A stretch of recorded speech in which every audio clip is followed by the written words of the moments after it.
We think women need to talk more openly about money because money really matters. It shouldn't be embarrassing or confusing. Join the conversation. We'll be discussing a whole range of topics which will help you get comfortable with your finances. Money Matters. Brought to you by AJ Bell. Hello and welcome to another star-studded episode of the Money Matters podcast. I'm Laura. And I'm Danni, and I think it goes without saying, Laura, we are not the stars that you are referring to.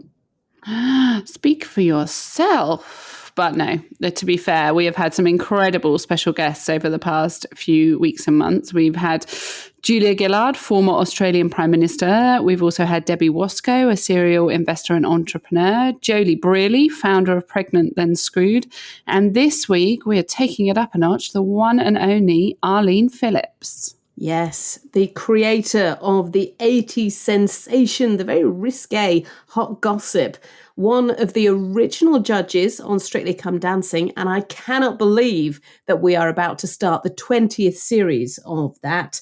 She is also the recent Olivier Award winner for her work on Guys and Dolls, still working in her 80s. I mean, this is a woman with a work ethic and a half, Laura. I mean, it's amazing that she's still doing award-winning work in her 80s when lots of people would have already retired. It's great work. And I have to say, I mean, it's awful that we talk about women and we talk about the way that they look. But I also think that men in their 80s, when they look fine and foxy, are worth talking about. But she is incredible. She is so fit and healthy. She's still dancing. And that is part and parcel of why she continues to work, despite the fact that, a lot of people would have their feet up by now. And I think I probably would be one of them if I'm honest, but we will get to our interview with her later. But do get in touch if you've got any suggestions of other extraordinary women that you think we should be talking to or subjects that you want us to tackle. You can find us on social media at AJ Bell Money Matters, or you can email us at hello@ajbellmoneymatters.co.uk. And do sign up to our newsletter, which is on our website, ajbellmoneymatters.co.uk. A big special welcome if you are a first-time listener, that we hope that you stick with us. Go back and check out some of the other fabulous episodes on useful topics or with inspiring women. And before we hear from Arlene, we're going to tackle the one big thing, which is what we do every podcast, and we cover the one thing that's been making headlines, which will have an impact on your financial lives. Because if you are new to it, as Laura says, AJ Bell Money Matters is all about helping women become financially fitter. And I think the last couple of years has really been just incredibly tough for a lot of us and have really, really made us think hard about our financial security and making us really understand and feel the necessity of having a rainy day pot of savings that we can draw on when things get tough. Yeah, and a survey done last month by the think tank The Resolution Foundation found that the inflation shocks of the past couple of years have actually turned us into a nation of savers, changing our priorities. We've got by without some of those nice to haves, and our priority now has been to restore the pot of cash that some of us had to dip into when prices were so high, bills were so high, and everything seemed so expensive. If we look at the last 3 months of last year, households were saving 6% of their disposable income, which sounds like a decent amount, but to put it into context, that's the highest level outside of the pandemic for 30 years. So we know that disposable incomes vary massively, but it's interesting that that mindset has been changing more to be that nation of savers rather than spenders. Yeah, there's been a lot of research that's been carried out on consumer behaviour. And I was really interested that there was one piece of research that said even as prices start to come down, so things became more affordable again, people were more likely to save. They wanted to give themselves that cushion. And, rainy day pots, they should be easy access. So clearly, in that case, cash savings, it makes the most sense. If you are, though, able to put by a little bit more than that, then you might need to think about the tax man, but also about the impact that inflation is having, particularly on long-term savings. And I think one of the perennial questions that we're asked is, how much should I have in my rainy day savings pot? Now, there's some good rules of thumb, but some of it is also just down to personal preference. So the guideline is 3 to 6 months of essential expenses. So we're talking things like rent or mortgage, food costs, all those essential bills. So you're looking at your costs, not so much your income that you have coming in. And then 3 to 6 months, I mean, that amount would vary dramatically if you went for 3 months versus 6. And that really depends on your own risk tolerance. It depends on things like, if you lost your job, do you think you'd easily be able to find work, or do you think it might take you a bit longer? Would you be more comfortable with a bigger pot? Are you a bit more risk averse when it comes to that? But that's a good guideline to give you if you're just setting out of how much money you should think about having in that rainy savings pot. That's really good advice, because I don't think sometimes people really understand how much they need to put by. They might sort of think about their salaries rather than actually what they need, the real sort of lowdown on how much they can live on. But, when we're talking about savings, and clearly a lot of people have a bit more money, they're wanting to save a bit more. And as interest rates have gone up, that has become a consideration, particularly because the personal savings allowance has been frozen. Yeah, so let me do a quick explainer of the personal savings allowance for those that aren't necessarily in the know on what it is. So it's the amount of money that you can earn in interest on your cash savings before you're hit with tax. So if you have cash savings in a bank account, you'll be earning an interest rate on that, hopefully a decent one, because rates are quite high at the moment. That will generate effectively a bit of income on your money, and you can earn a certain amount of that before the tax man gets his hands on some of it. So if you're a basic rate taxpayer, so someone who's paying 20% income tax, then you can earn £1,000 a year in interest on your cash savings before you have to pay tax on it. If you're a higher rate taxpayer, so paying tax at 40%, then you can earn £500 a year before you are hit with tax. And if you're an additional rate taxpayer, so you're paying a 45% tax rate, and that would put you at earning just over £125,000 a year, then you wouldn't get any of that tax-free amount, and you would be taxed on all of your interest that you're earning on your cash savings. And so for lots of people, when interest rates were low, and particularly if they didn't have much in savings, those limits would be more than enough to cover all of the interest that you were making on your cash. However, now interest rates have risen and people are saving more money. People are finding that they are being pushed into paying tax on that cash savings. So you really just need to have a look at how much you've got in cash savings, what level of income tax you're paying, because lots of people have now been pushed into that 40% income tax band, which means that their tax-free amount for cash savings is halved. And really look at, in your situation, whether you're going to be hit with tax this year or not.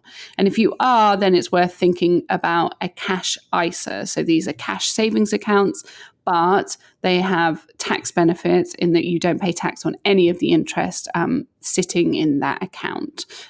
We've got lots of other episodes that kind of delve more into cash ISAs and cash savings, but it's definitely worth looking at your own situation if you're building up that savings pot, or if you've already built up one, as to whether you might be hit with that tax, because there are easy ways to avoid it. And that means you get to keep more of that cash interest for yourself rather than handing it over to the government. And you may have heard the term cash wrapper. It's a great bit of jargon, but effectively it does what it says on the tin, doesn't it? It wraps it up and stops you from having to pay cash on the savings interest. And it seems a lot of people have really listened to those warnings about tax, because we've had the latest Bank of England figures, which show that there were record inflows into cash ISAs in the month of April. Yeah, so we always see this surge into ISA accounts, whether it's cash ISAs or you can have an investment version of it, a stocks and shares ISA. We see this surge at the end of the tax year, which ends in early April. So there's always a bit of a kind of seasonal peak as people get to the end of the tax year, realise that they'll lose their ISA allowance if they don't use it before the end of the tax year. And so they put money in these accounts. But this year was a particularly big year for cash ISAs. And so we saw the highest inflow since ISAs were introduced in 1999, based on that Bank of England data. And so I think there's a couple of things going on here. One is the increased savings that we were talking about earlier, that kind of savings mindset from people who've experienced some tougher times and higher bills and realize that they want to shore up their finances against that. And then the other is the tax element that we were talking about. So I think lots of people are moving their money from normal savings accounts or bank accounts into ISAs so that they're protected from that tax element that I was talking about earlier, and so that they can keep more of that money, either because they're being hit with tax at the moment, or they're worried that once their savings reach a certain level, they're going to be hit with tax on it. So almost kind of future proofing against that. And so, really interesting that there's been a big uptick in the use of those accounts. And I think there's been a lot of stuff in the media about this risk of being taxed on your savings. And there's a lot more awareness, I think, of what is a bit of a techie tax element of people understanding how that might hit their finances. And I think it's also worth talking to people who are really now getting engaged with their finances. And I do think the last couple of years has woken a lot of people up to the need to be involved in their finances, to be proactive, to search for the best interest rates that they can get, but then also to protect themselves by using something like a tax wrapper. And I think it's also important that people also understand the potential downside of keeping a big pot of money in cash.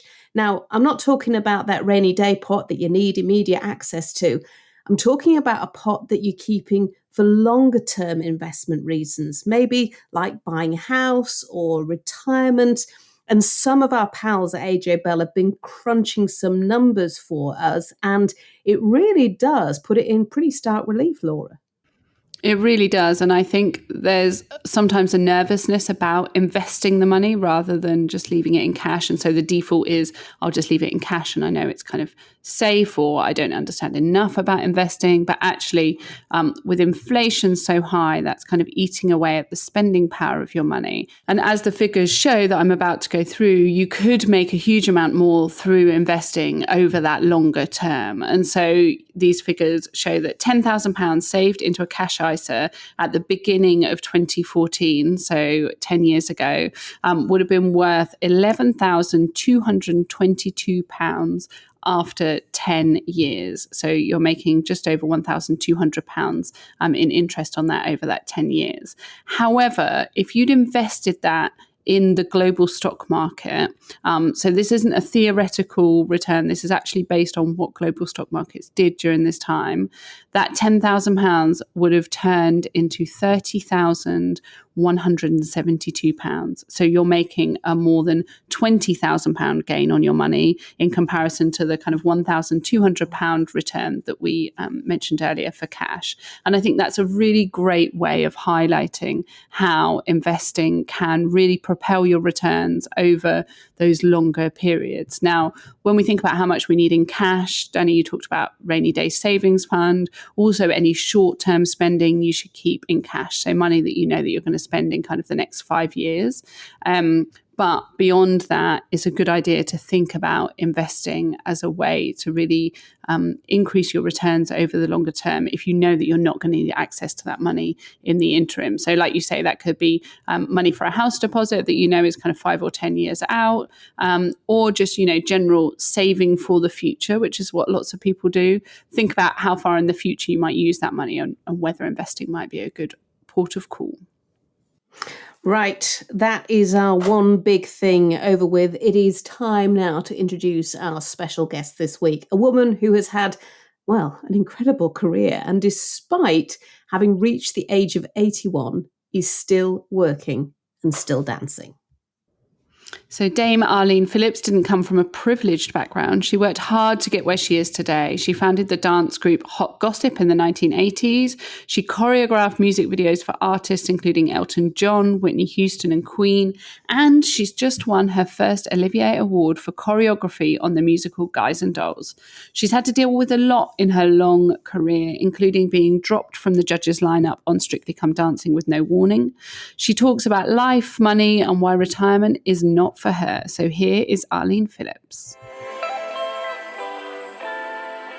So Arlene, thank you so much for joining us. a lot of people will know you from Strictly, and I'm going to talk a bit about that later on. But let's start with now, because you're 80, you're still working, doing incredible work, and you've just won an Olivier Award. I mean, what are you doing still working? I think, work is my passion, I think. I never really thought about my age. I just knew that age was a number, and as the years were passing, I would just get on doing what I love.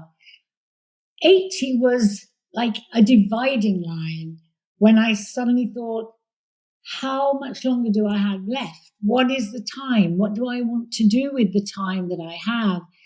And then I tried to just let myself take a break when I need to take a break or want to take a break. Don't take everything that's offered and just use your time carefully. And I think that's what I'm doing, but it doesn't feel like I'm going to work. It feels that I'm lucky to wake up to the joys of getting out and working and creating. And it doesn't feel like work. And I shall continue to do it until either I never get asked to do anything or I just want a break.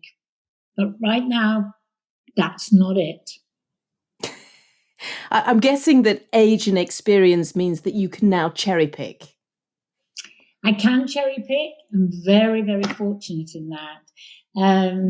And I do make decisions giving me time in between work.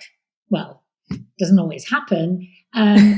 See my grandchildren. I'm a grandmother and I've got grandchildren and I want them to know their grandma. So that is giving time to them. Work-wise, I have so many wonderful opportunities. I've just worked non-stop, probably from February onwards. It's just gone work, work, work, work, work. I do have a week's break coming up, and I'm really looking forward to that because I've just literally gone from putting on a production of Grease going on tour, new cast of Guys and Dolls, about to go to do House of Flamenca in Monaco, performances there. And the work is just continuing. Guys and Dolls has been great. And obviously that's what I got the Olivier Award for with James Cousins for the choreography. So the work is just so exciting that I'm offered that it doesn't feel like work. I think that's probably the key, but you've always had an incredibly strong work ethic from a really young age. What fueled that? I think from a young age, I lived in the world of have and have not. There was a dividing line. And I really, due to very many reasons, we grew up in a very poor household. Our family, my father, who was a barber, was often ill. There were three of us. My mother would kind of go out to work.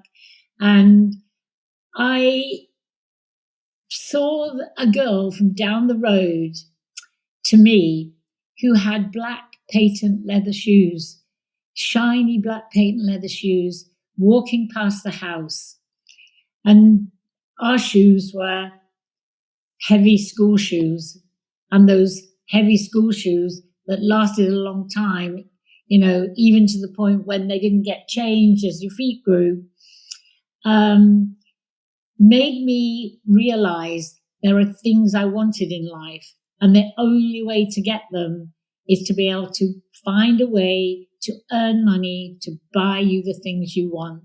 Whereas they didn't come our way. We were, jumble sales, and occasionally an aunt would buy us a brand new frock.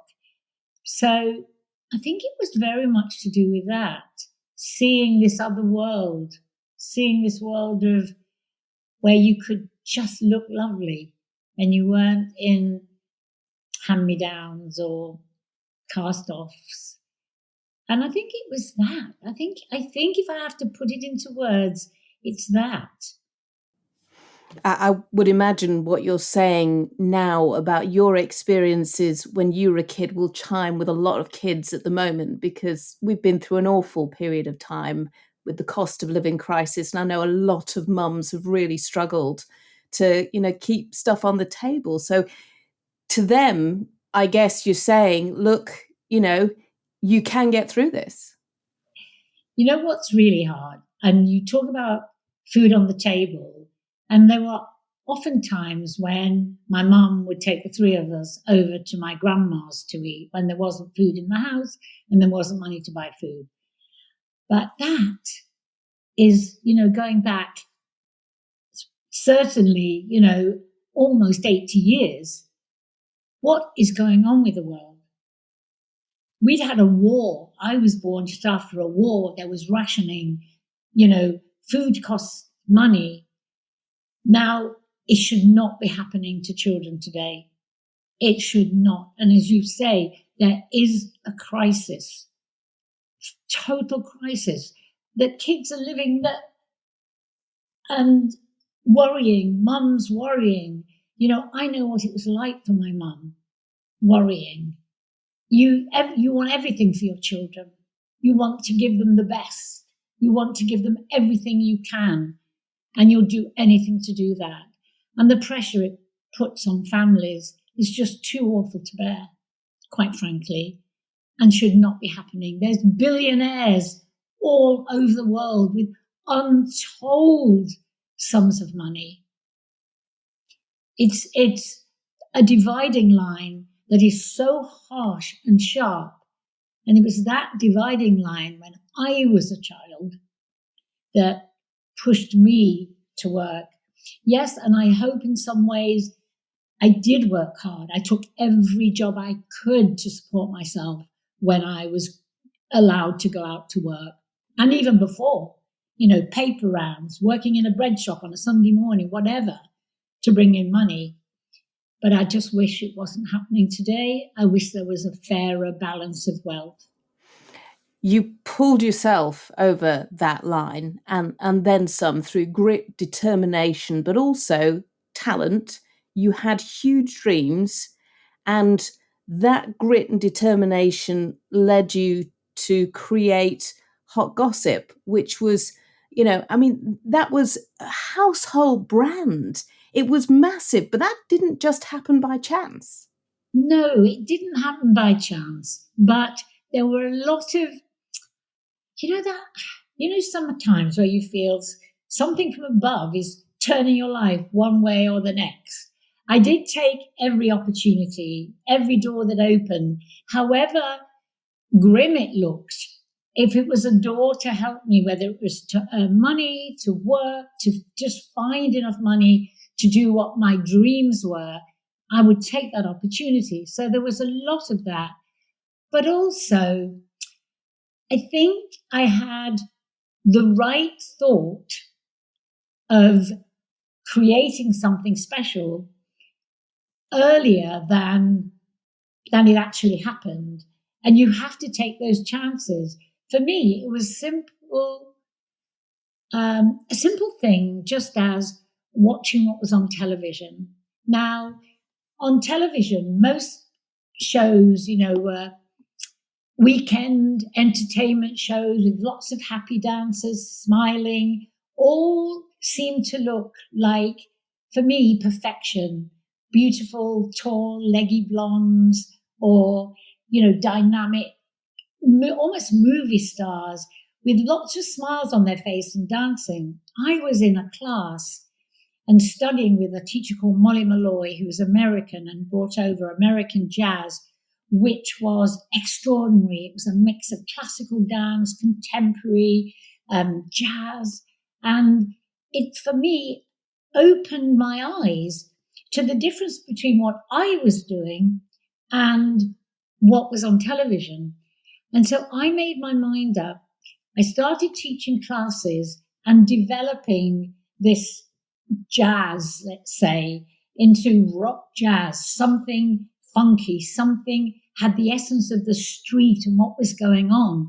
because outside of TV, there was so much going on. There were new designers designing with lycra for the first time, dresses, and it was sexy. And there seemed to be, coming up to the late 60s and into the 70s, this extraordinary buzz in the world of music and dance. So I put together a group which were remarkably unsuccessful because for 3 years I was told they were too sexy for TV. You couldn't put a dance group on television as sexy as Hot Gossip were.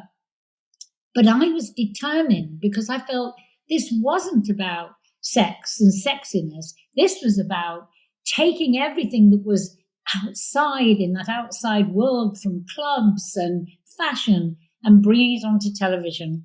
And after 3 years and about to give up the group, producer director saw Hot Gossip and went, I want Hot Gossip on television. And my goodness, if my life changed, because you could talk about hitting gold. It felt like it was an overnight success because every newspaper talked about this group on television, and my world changed. My world changed. I got actually paid to put them on the TV show £500 every time they went on television for me to choreograph it. It was an unheard of sum of money. Unheard of. I never even thought about money like that in my life. And that beginning of my career that people know, Arlene Phillips or Arlene Phillips Hot Gossip, changed my life. It could easily just have been a flash in the pan. You could have just done, maybe 6 months or a year. But you turned Hot Gossip into an incredibly successful business. And that takes more than just choreography skills. That takes that grit that we were talking about earlier. But also, I imagine a lot of business nouns. Did you have to learn it, or was it just in there? I think I've always taken everything in my stride. If I've got to work out how, when Hot Gossip were first put together, we worked one night a week in a club where we got £100. There were 9 in Hot Gossip. So it was like, how do we share out this money? And then it just went on. And once Hot Gossip had launched, I was doing everything, television commercials, theatre, film. It was just everybody wanted that essence of Hot Gossip brought into whatever the job was. And so I managed my finances very carefully. It really wasn't until into the 80s where I suddenly realized I had money and how was I going to plan my future. I remember the first thing that I bought that cost probably £1,000 was a Jean Paul Gaultier jacket. And I've never, ever spent anything like that. Even £250 would be, a fortune. But suddenly I felt like on top of the world. I actually owned something created by a fashion designer. I'd never do that now. Oh my goodness, no. But at that time, it was wow. And suddenly I could support myself. I could help my family. I could do things that I never dreamed of. Ever. I mean, never, ever, ever. But I've always been very careful with money. Never lived. I have a wonderful, absolutely wonderful lifestyle. But it's a lifestyle based around my family. I'm not given to extravagances. So you've been careful, you've been frugal at times, and you've made sure that if these successes that you were experiencing disappeared, it wouldn't mean that your lifestyle would disappear? Not the lifestyle I live. No, I've made sure of that. And also, I'm very aware with a father who had dementia. I'm also very aware and always think about, the future isn't always rosy. And just make sure that you're not a burden on anyone. Just make sure that you're careful enough to try and always be independent. I think when you don't grow up with money, I think you're very, very careful. I think sometimes my daughters would think I'm mean. But hey, doesn't do anybody any harm.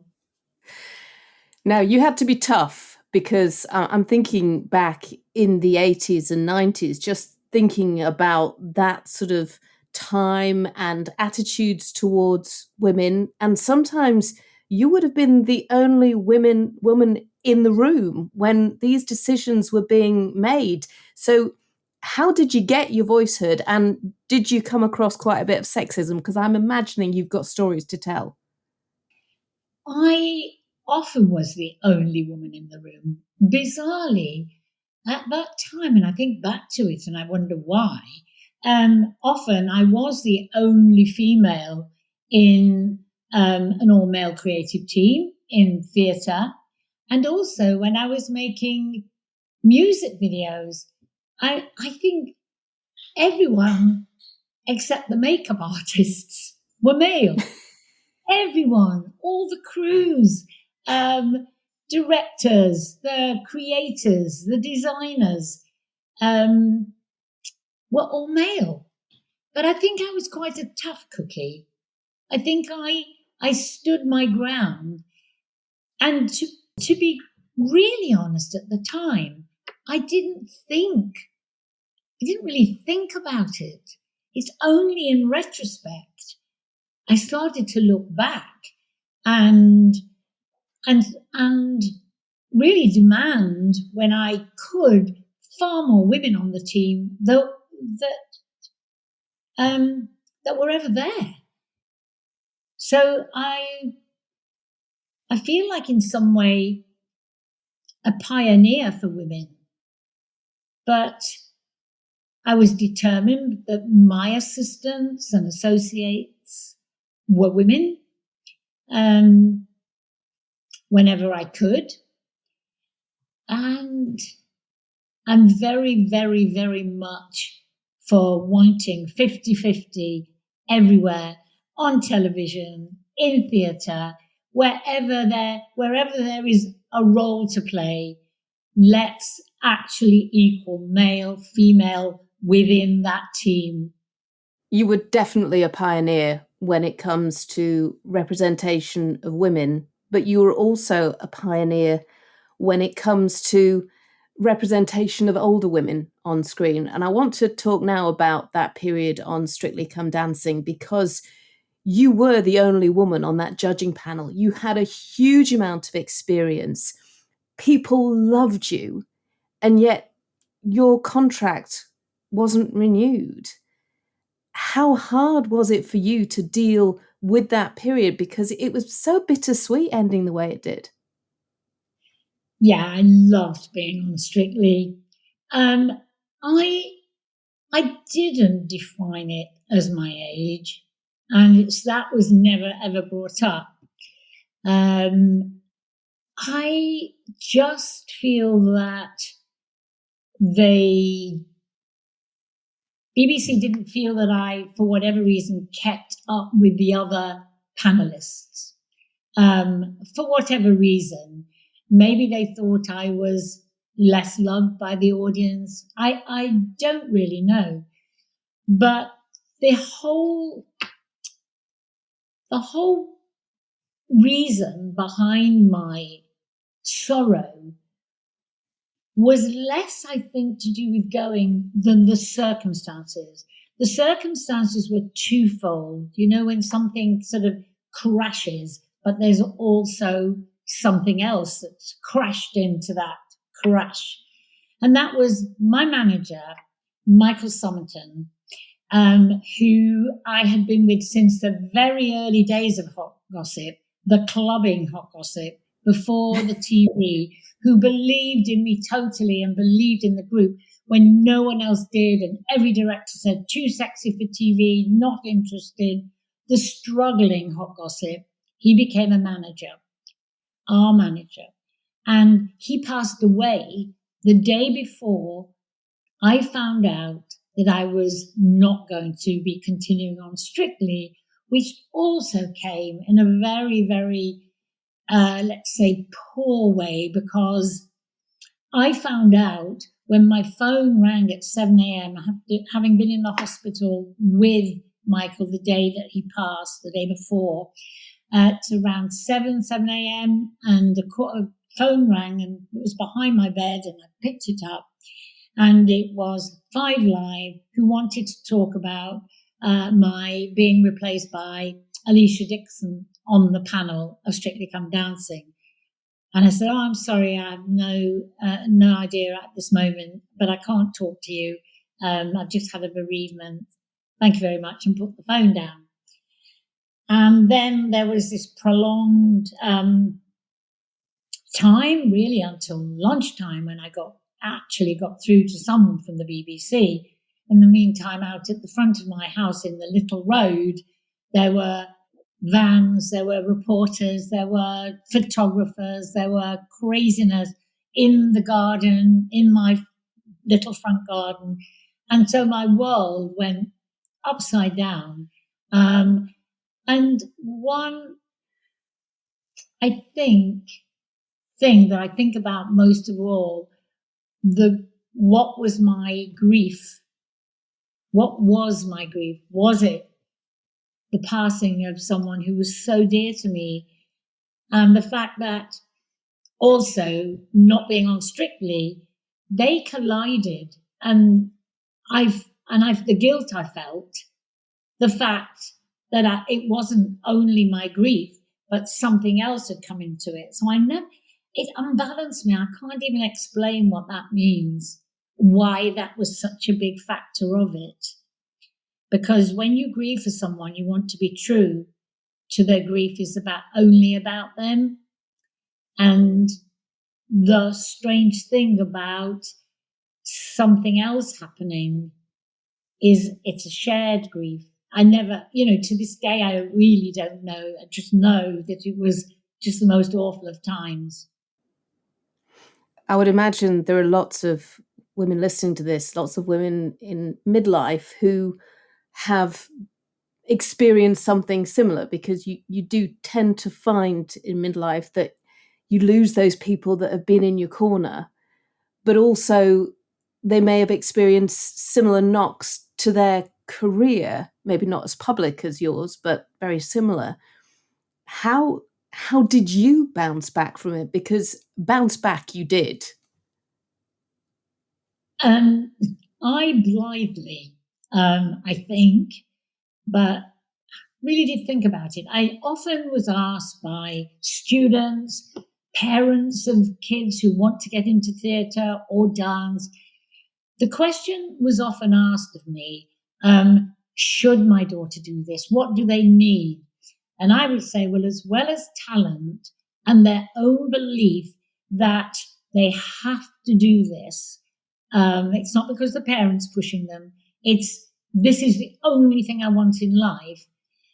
I do assure them that, yes, go ahead, but only if you are so resilient, because every day you will face disappointment, because every day you'll be auditioning for something, and sometimes even getting down to the last 2 for a leading role in a musical. You've auditioned 7, 8 times, and at the last minute, someone else is standing there, or you didn't get this job, or you didn't get that job. So you have to have an inner strength. And I would always say, give yourself 24 hours, do whatever you like, drink what you like, cry, sob, stamp your feet, shout at everybody, do whatever you like, but then know that's it. You've got to pull yourself together and go and look forward to the next job, the next audition, whatever it may be. So I always try to live by that myself. There are times I didn't get jobs I wanted. And suddenly I was in this position. Okay, yes, you're grieving. However, you've lost a job. Now, what does that mean? It means you had a life before, you had a career before. Get yourself together and move on, move forward. I was about to actually choreograph The Sound of Music first tour with Connie Fisher going to Cardiff. And I had to get on with the work. I just had to. I had to get up and go to rehearsals. So with that, it made me realize life has to go on. So get over yourself and move forward. So keep moving forward. Yeah, it wasn't easy though. I've got to be honest, it wasn't easy. I didn't just, here I am. Oh no, it wasn't easy, but I did it. Is there anything that you would have done differently? I'm not given to thinking, if only. I'm given to thinking that if you make mistakes, they're done. Put them somewhere back there. Because if you constantly twist yourself and twist your mind, could I have done this? Could I have done that? Should I have been better? Was that the right thing to do or say?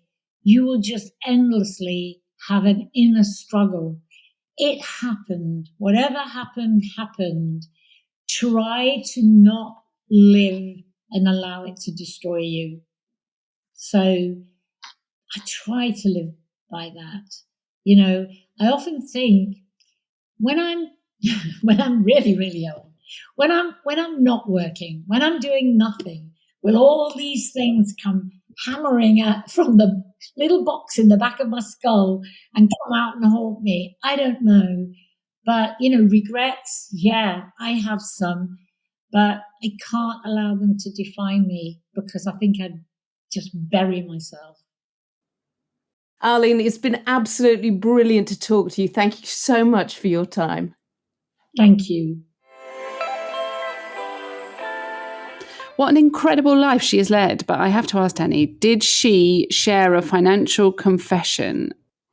She did, you'll be glad to know. And it is one that will resonate with anyone who has kids or grandkids. I've been thinking a lot about it. What do I wish I had done? I feel that, and I know this is an odd one, because I was brought up in circumstances that were not perfect. I've always wanted to make sure my children, my two daughters, never went through that. But in doing so, I often wonder, did that make them really stand on their own feet? I'm sure they do, and I'm sure it's all okay. But I do think about it. Does giving actually mean it's the best thing for kids? Or can you really be sure? You can do without, and you can get on with life and probably be stronger for it. Hard choices. I've got two teenage daughters who are always asking for stuff, and you feel so bad when you have to say no, but sometimes you do have to say no. You do have to say no, but honestly, you know what? I love them so much. I really wouldn't deny them anything that I could possibly afford if they were needing it. Trouble is, they often don't need it. Yes, I think any parent or grandparent will definitely really feel that one. It's that constant struggle between, do I spoil them with the money that I have, or do I make them work harder for it, or struggle a bit more for it? A constant push and pull, I would say. Yeah, and especially when you've got kids of teenage age, because they certainly don't want the pull. They just want the push. They just want the cash right now, as much as they can possibly have, and they are expensive. But I dare say, having a youngster as well, a lot of, can I have an ice cream, please, when you were on holiday recently? Definitely. And can I have a toy? Just unspecified. Can I have a toy? Doesn't even care what toy it is. And then you feel like the Grinch for saying no. Discerning. That's what I like, Laura. And that is it for this episode of Money Matters. If you're a first-time listener, then do go back through some of our other episodes. We've had some great guests on. We've covered some great topics. There's some great introductions to investing, or covering all manner of different personal finance issues. And next time, we're going to drill down into student finances with Laura Hughes from Save the Student. And if you liked the pod, please leave a review wherever you're listening. Get in touch on social media. We love to hear from you at AJ Bell Money Matters. Sign up to our newsletter as well, so you don't miss anything. You'll get to know what we've got coming up, the guests that we've got on, the subjects that we are tackling. That is on our website, ajbellmoneymatters.co.uk. We've also got loads of articles on there and research reports full of tips and information to help you get to grips with your financial story. And of course, let other friends and family know about the pod if you enjoyed it. And thanks for listening. We'll see you next time. Before you go, please remember this podcast is for educational purposes, and the views expressed don't necessarily reflect those of AJ Bell. The podcast isn't telling you if a certain investment is suitable or not. Don't forget that the value of investments can change, and you can lose money as well as make it. It's also important to remember that how you're taxed will depend on your individual circumstances, and rules can change. The way an investment performed in the past may not be the same as how it behaves in the future. If you want help, go see a qualified financial advisor.